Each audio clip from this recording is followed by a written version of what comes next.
If you listen to a lot of very smart people, you will hear that the key to success is all about the offer and the number of leads who hear that offer.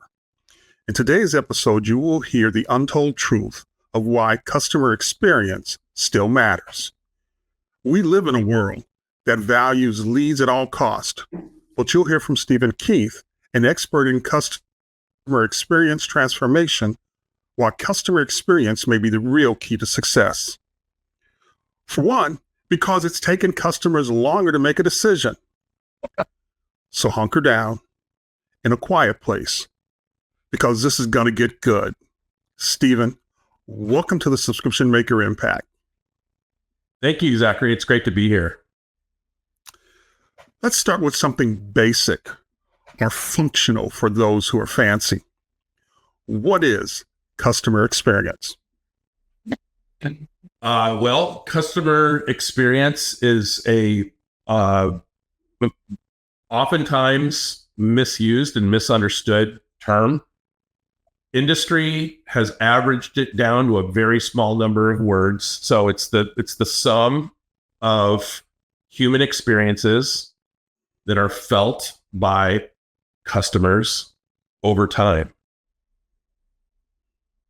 I could go into a much deeper detail than that, but let's keep it simple at first and we'll elaborate as we go on. That works for me.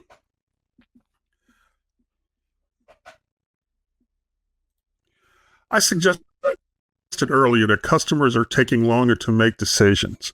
Am I right in thinking that customer experience can create happy customers that stick with you longer? I mean, does that mean that customer success builds up goodwill that you can use later as a get out of jail free card? Yeah, I like how you put that. It's largely behavioral economics. It's understanding how people interact with brands and how much trust they have and the past experiences they have and what they're reading about other people's experiences.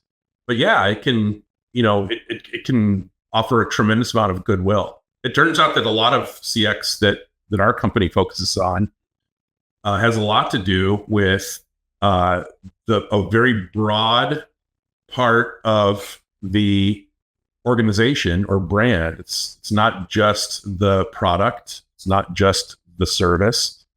It's everything. So it can be decisions that other people have made far before you've even entertained the thought of using a product or service that might influence you. And if someone says something really fantastic about their experience, that is money in the bank. So when you say CX, you're talking about customer experience, right? Yep. Okay, so we spent a lot of time talking about customer success and why that matters on this podcast. What's the difference between customer success and customer experience? Love that you're asking that question. And I don't think enough people ask that question. I want to bring up three terms that are really important here for people that are listening to your podcast. When you talk about CX, most broadly, you're talking about customer experience. When companies manage customer experience, it's called customer experience management. A lot of people just shorten that to CXM. A lot of people will call customer experience customer success, and they're two totally separate things. Customer experience is far more expansive. It includes everything that a prospective customer and a existing customer and a past customer is or has experienced. So you can see how that's really broad. Customer success really just pertains to that middle piece. It's what a customer is experiencing towards some sort of successful predetermined outcome. It's ensuring that the people who are currently paying you are having success in meeting the goals behind purchasing your product or service. Okay. What would you say to someone that says the real truth is that entrepreneurs are too busy to care about either? I'd say start thinking about about your next gig.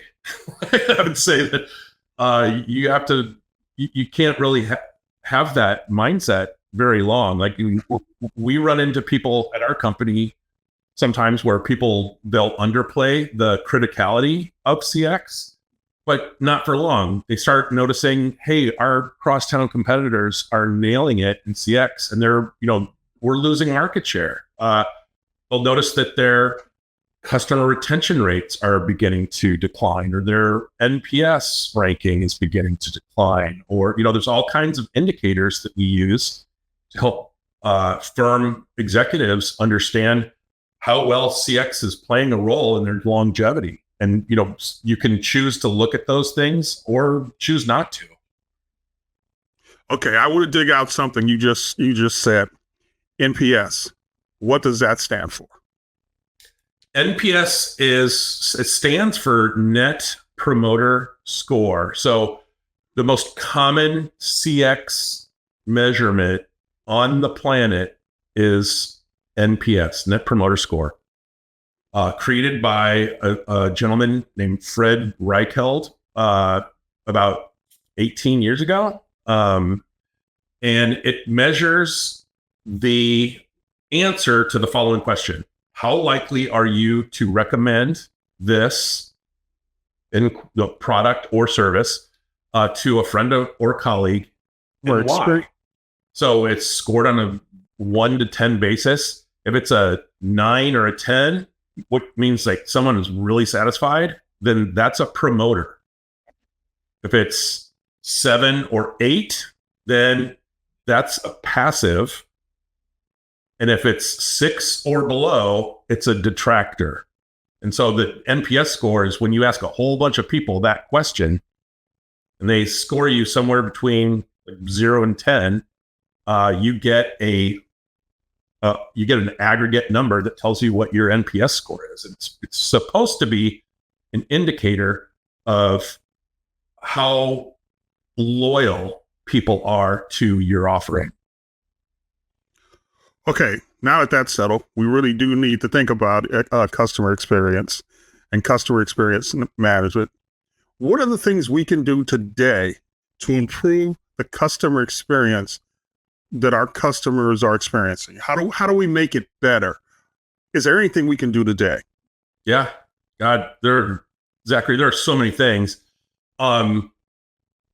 If you're an organization that really does care about the customer's experience, and I feel silly even saying that, but there are organizations that they really just care about revenue, and customers are something they feel entitled to.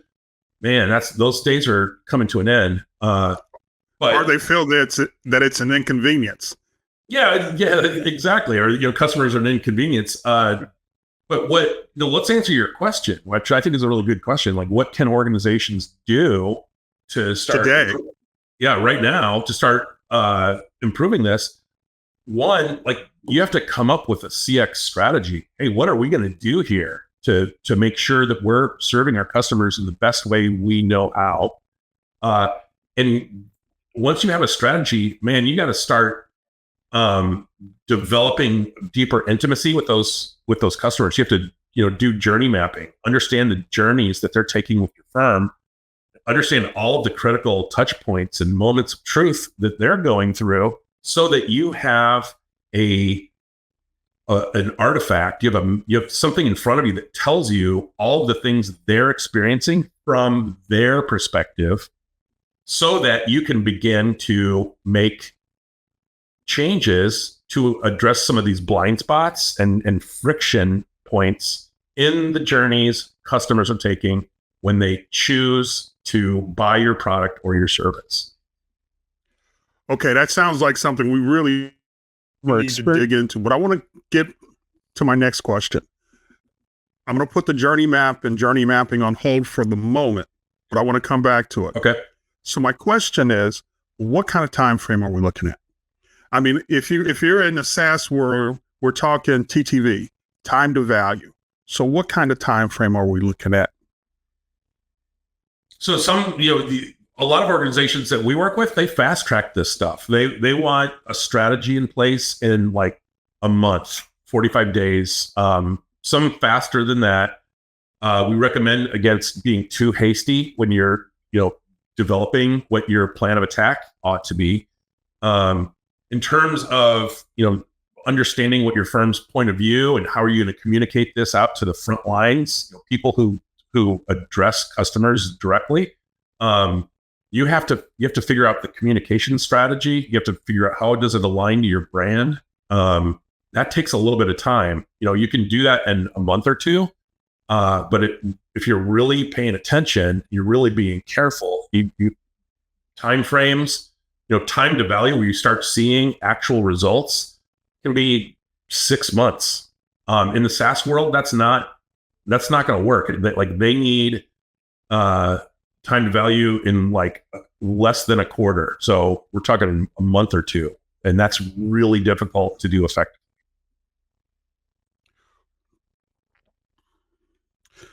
So what is a great customer experience?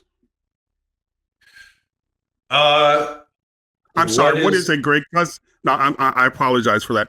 What is a great customer experience transformation? What is a great transformation? What's the transformation look like? And how do you judge one versus another? That question just gave me a headache. It's a really good question. What does a good customer, like a good CX transformation look like? We're working on our probably 50th transformation over the last several years. And it looks, the average transformation takes about 500 days. So we're talking like a year and a half to fully transform an organization to be more, decidedly and measurably more customer centric. And it looks like several swim lanes on a pretty complex roadmap. There are 9 basic elements of any really effective CX transformation. Each of those 9 steps, they run in tandem, and they're think of them as like pilot projects where you have assessments, you're doing CX measurement and metrics, you're doing journey mapping, developing strategies, you're working on internal communications, external communications. There, all kinds of stuff goes into those. So now let's talk journey mapping. Let's get into the weeds on that. What does that mean? I've heard it so many times, both in regards to customer experience and in regards to customer success. So talk to me about it. Yeah, of course. So journey mapping is, we've been doing professional journey mapping for organizations for going on 25 years, and we've learned a lot. And I will be honest with you, some of the early journey maps we did sucked. They didn't really yield the right outcomes. We're at the point now where it's, we're fully AI enabled, developing maps that churn out 40, 50 key business improvements and run through prioritization tools so that organizations know exactly what the maps should look like. So, but let's go backward. A journey map, I want you to think of it like an MRI or an X-ray. A really good journey map can sort of see through the organization and highlight different parts of the experience a customer takes in your organization over time.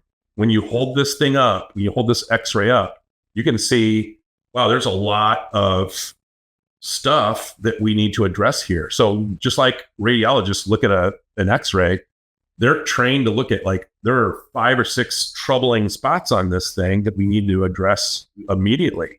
So they know how to interpret all of that journey data. When someone goes through the process of becoming a customer, we call that the buyer's journey.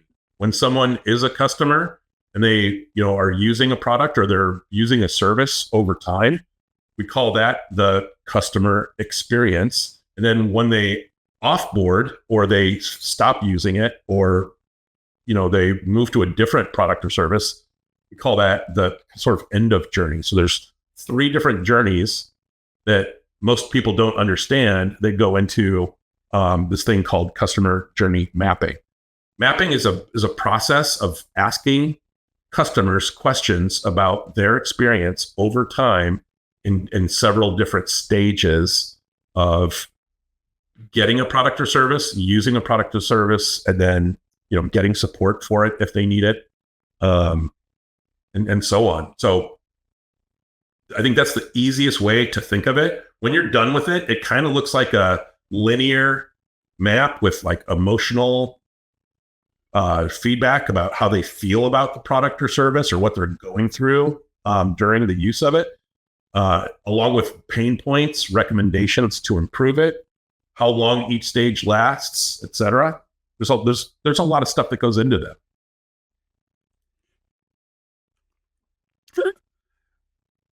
Talk to me about CX Pilots. CX Pilots is a spin-off of a company that did a lot of work with IBM and Google and GE and a lot of big companies. And the focus in 2016, we spun out into our own entity and have been focusing on organizations that provide services. So we're sort of on the services side. Like we understand the product side of CX really well, but the services side, when like human relationships and services are the product, it gets a little bit more difficult. You're dealing a lot more with like sort of the neurochemistry of CX. Like how do people feel about relationships? Talking about law firms, accounting firms, business advisory firms, IT integrators, people like think of professional services. It's a really underserved, really complex part of the CX ecosystem. And our firm is, we've been focused on it for a long time. That's kind of the long and short of it. We have offices in, different parts of the world. We work with a lot of really amazing organizations. Some of our clients have 50 people. Some of them have 150,000 people.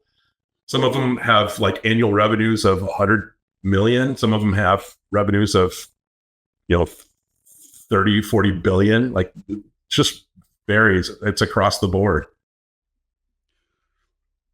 So does any of this, we talked about journey mapping. We talked about what goes into journey mapping. Does any of that surface any information about impact? Yeah. So it's funny that I love that you're asking this question. Impact is like the most important thing. So I just did an 8-hour-long training on journey mapping yesterday to a firm of executive leaders, and one of the things that came out of that training was I said to them, I do journey mapping for a living, like all day for all kinds of organizations. What's most important, like when executive leaders or even like CX, VPs or managers of experience or customer success, when they go through the process of doing these journey mapping efforts, it's nice to have that well-designed journey map with all that information, but that over time is not what's most important. What's most important is what are all the recommendations to improve the business as a result of the mapping? And of all of those recommendations, how do we measure impact over effort? So if we have like in yesterday's example, we did both journey mapping and a thing called service blueprinting, which we can get into if you'd like. 2 different methodologies. But out of that effort with this one company, we zeroed in on about 45 really key business improvements. So the natural question for leadership is like, wow, that's a lot of stuff. Like what's going to have the greatest impact? What's going to contribute to the shortest cycle or the fastest time to value?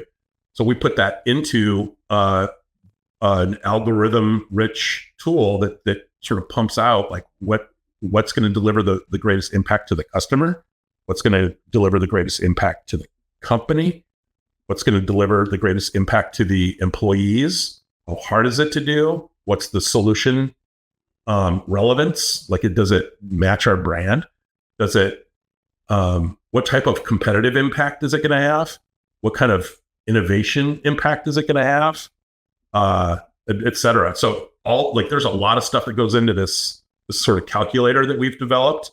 It pumps out, of the 45 things that you learned are potential business improvements that we got out of the journey mapping effort, here are the 5 that are going to return the greatest impact with the greatest time to value. So tell us about service blueprinting. So imagine customer journey mapping. I want you to think of that as a inch deep, mile wide. It doesn't go into super, super deep detail on any one aspect, but it has more longitude. It has it's wider. It consumes a lot more time. So when you become someone who needs a product and you're researching the product, you determine what product you want, you buy the product, you use the product, you get support for the product. Like, that's a long linear journey. That's what journey mapping does. Service blueprinting is not an inch deep, mile wide. It's the opposite. It's an inch wide and a mile deep. So it goes into significantly deeper detail to chart out, like, inside of our organization, what is it? What process or workflow or methodology are we using to facilitate a particular part of the journey? Product development, onboarding a new client in a SaaS organization, training people. Those would be very discrete services that have a lot of internal process and a lot of internal technologies, and mapping all of those things out so that you can find either like process defects or workflow overlap or redundancy. That's service blueprinting. It doesn't really concern itself as much with the customer. It concerns itself internally with the organization. How does that relate to something like a product strategy?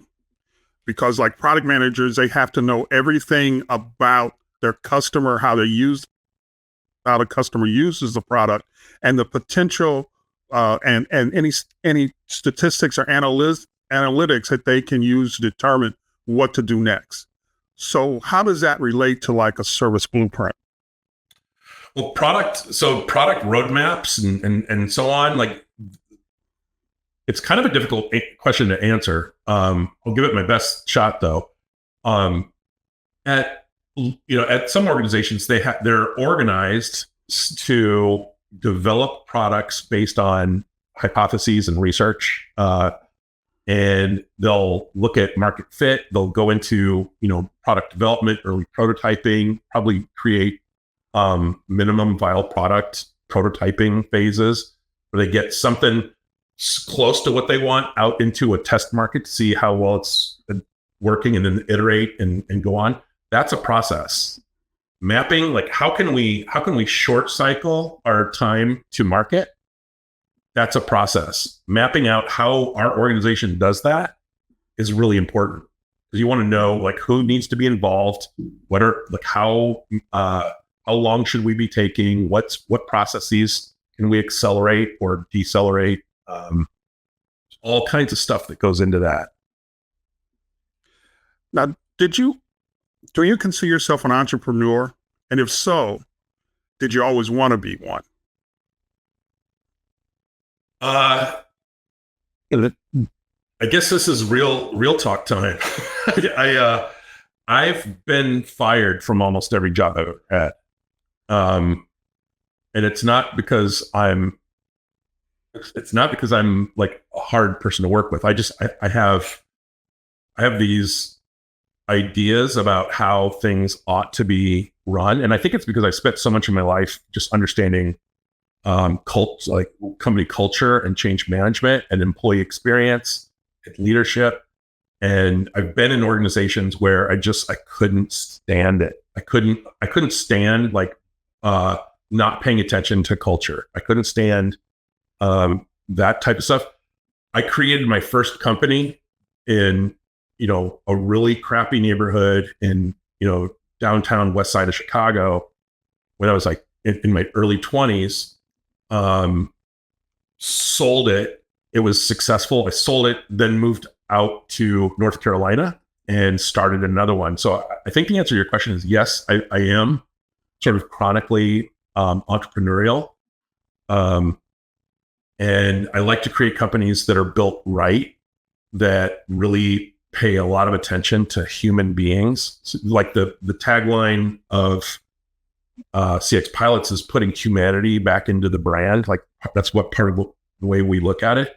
So if you ask anybody at my company, if you randomly interviewed anybody, they'd tell you like this is probably the strongest culture they've ever worked in because we care deeply about it. So we mix entrepreneurship, which we encourage everybody to think like with a owner's mindset. What would you do if you own this place and do it? You have trust and latitude, and then think through culture. So I entrepreneurship and culture are things I can't separate in my head. What advice would you give young entrepreneurs who want to pursue a career much like yours? I always struggle with that question, Zachary, because I've spent the last 30 years trading sleep for reading. Like I'm addicted to education, and I can't, I've shoplifted college courses for most of my life. Like, I stopped doing it because I've got too busy, but I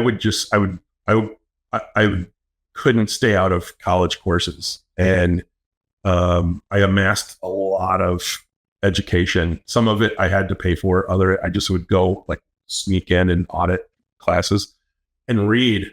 My son makes fun of me because I've read like I'm not exaggerating, probably 150 different books on how customers think, act, behave, how organizations miss opportunities to better treat customers and think and develop around, develop customer centricity with intention.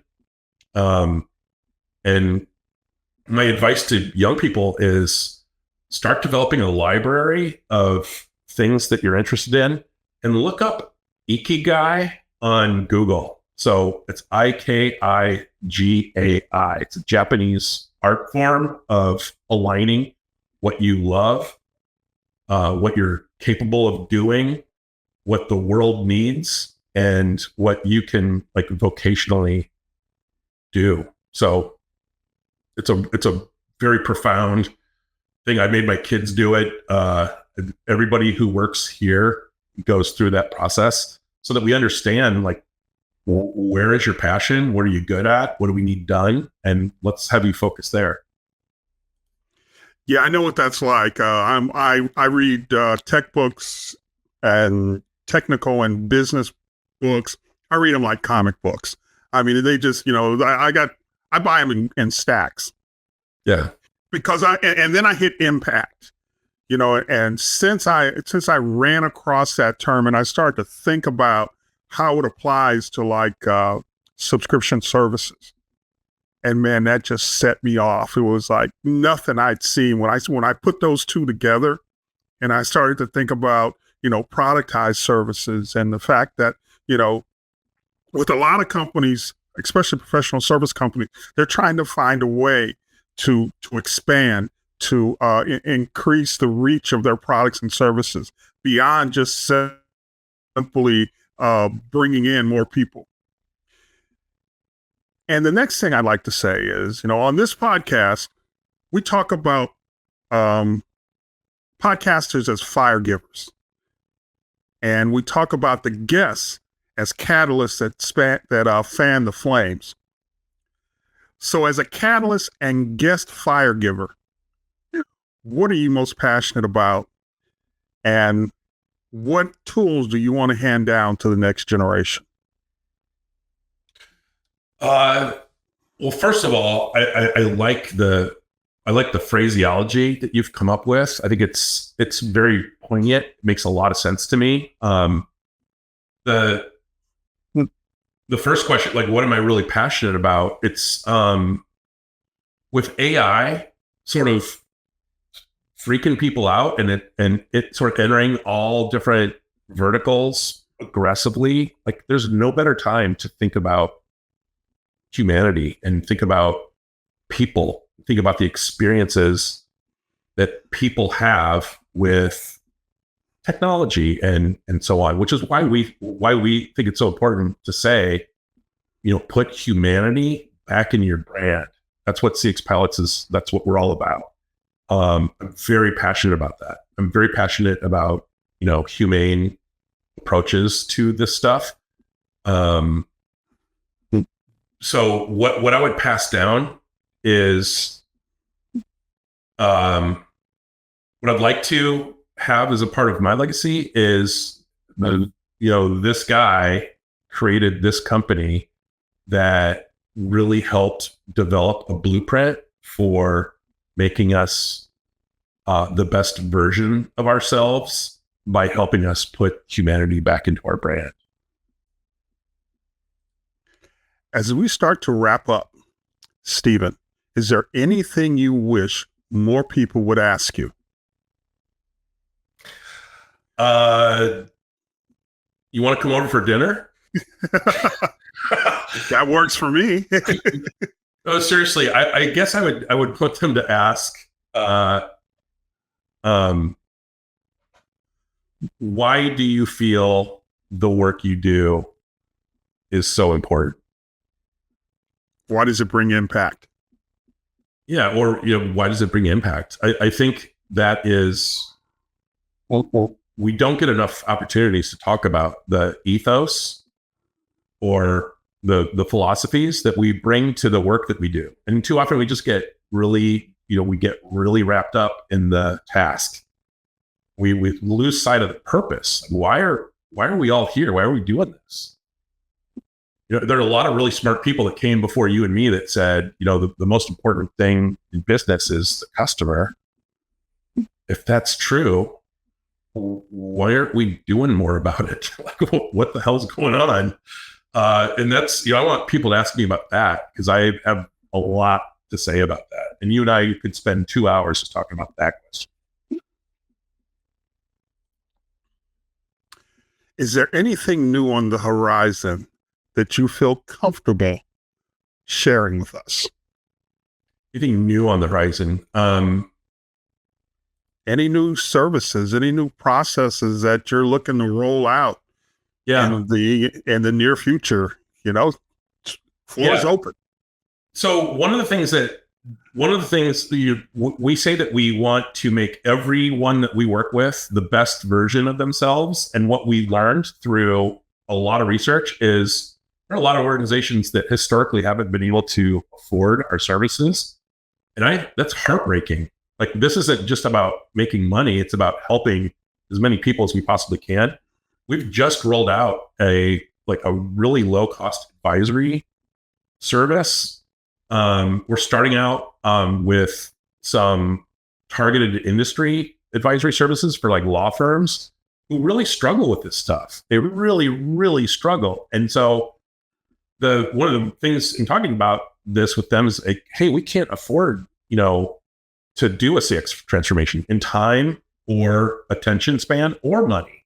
So what's a really quick and dirty indoctrination period? That's a horrible word, but how can you get us to understand the criticality of this stuff inside of our firm really fast? So we put together a 1 month, less than $5,000 offering to just radically and quickly upskill people so that they know what they need to do on their own. Yeah, I think you could probably shrink that down to one sentence. Have you read anything about AI? And do you know that it's coming for your job? Yeah, I was going to talk about AI. I'm excited about AI. I'm an old dog in this game. I'm in my 50s at this point. But I am really, really. I'm not scared at all of it. I'm ecstatic. It's helping us make better decisions. And in a strange twist of irony, we're more effective at putting humanity back into brands by using the robots, and that makes me really happy.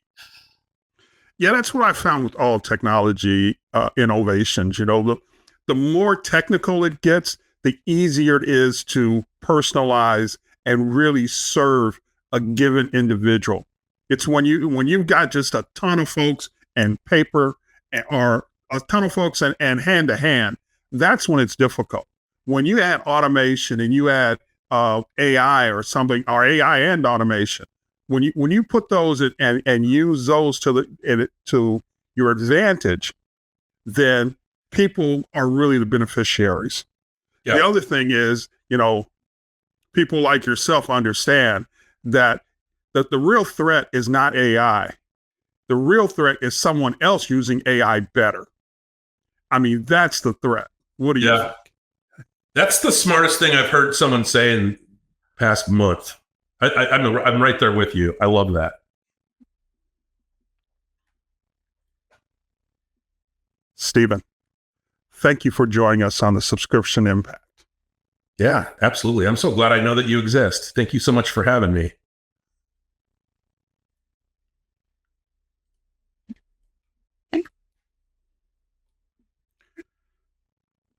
As we wrap up, I just want to say, too many people work way too hard and earn too little from their businesses. You don't have to be one of them. And that's a wrap.